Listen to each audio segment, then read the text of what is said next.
নামাজ পড়ছেন, তো কেউ কেউ বলছেন হাজি হয়ে গেল আর পেছন নামাজ হবে না।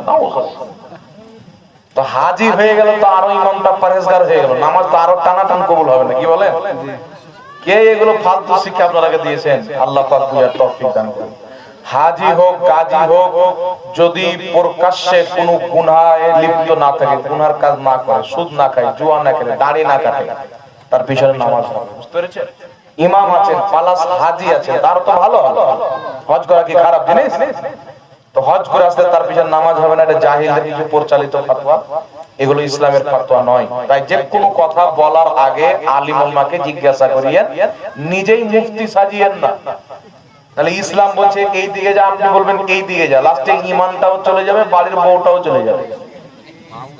জি, ঈমান বেরিয়ে গেলে বিয়ে তালাক হয়ে যায়, জানেন তো আপনারা?